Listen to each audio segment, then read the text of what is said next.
Jain, welcome students. In this episode, in the first part of this chapter, Socialism in Europe and Russian Revolution, we will discuss this chapter. But before that, uh, let me remind you that in the class 9th in chapter French Revolution, we already discussed that how European society was divided. Before French Revolution, it was divided in states. There was no equality between the people. All the privileges were enjoyed by clergy, nobility. There was autocratic and absolute monarchy. People did not have any individual right. There was no freedom. But after French Revolution, there were many changes in the society. Now people experience equality, freedom, there was constitutional government. And when Napoleon conquered entire Europe, these changes were also introduced in other countries in Europe. But what happened after the defeat of Napoleon and after especially Vienna Conference and all the European powers met, again everywhere the same autocratic and conservative governments were set up. Again, the kind of people enjoyed, it was taken away from the people.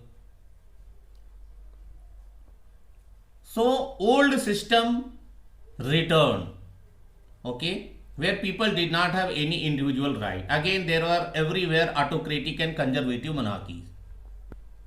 Now people who had already experienced some changes, many of them set up their committees, societies, and the subsequent years of Europe, it was all about the struggle against this kind of society and the government. People wanted change with the changing times in the structure of society and the kind of governments that were there in Europe. But there were different opinions regarding these changes. Some people wanted change in a very different way, some people wanted change in a different way. How would the society be structured? Now, broadly, these opinions were divided in two categories, liberals and radical. Both wanted change. Okay, both wanted freedom for the people. Both wanted change in the government. But how? So approach was different. The fundamental difference between the approach of liberal and radical was that liberal wanted gradual, step by step change in the system, whereas radical wanted complete transformation and sudden change. They were not in the favor of gradual change.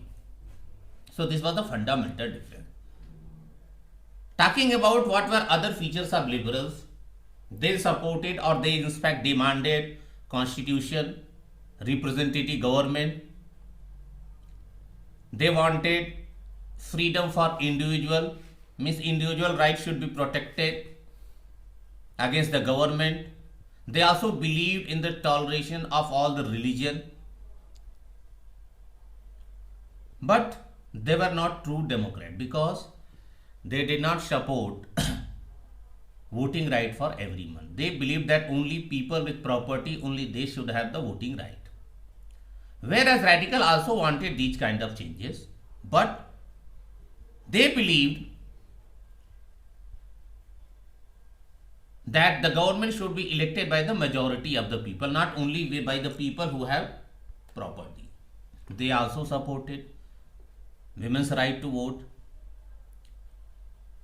And talking about private property, they were not against private property. What they were against? They wanted that this property resources should not be concentrated in the hands of few people. In fact, there should be fair distribution. Talking about conservatives, with the changing times, they only wanted a very slow change, but at the same time, they also wanted to respect the old tradition, old system. Now, moving to another topic, that is industrial society and social change. See, this era or this age also saw industrialization. Who were working in these cities, in all these factories, industries, people now migrating from rural areas who were landless people, small scale peasants,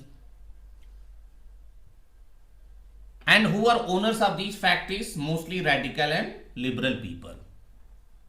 These people, after having made their fortune, wealth, they believed that these should also be extended to the ordinary people and workers. They wanted or they demanded that there should be freedom for the workers to work and there should be freedom for the industrialists to invest. And then there could be growth and development of the society.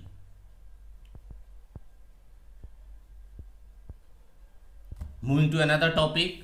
Now, after discussing these ideas, now we are going to discuss a very new idea that also was becoming very popular. Socialism. Remember, after many industries when they were set up, and this system was also known as capitalism. In a system of capitalism, all the resources and property is owned by one person who is known as capitalist. And he alone appropriate all the profits.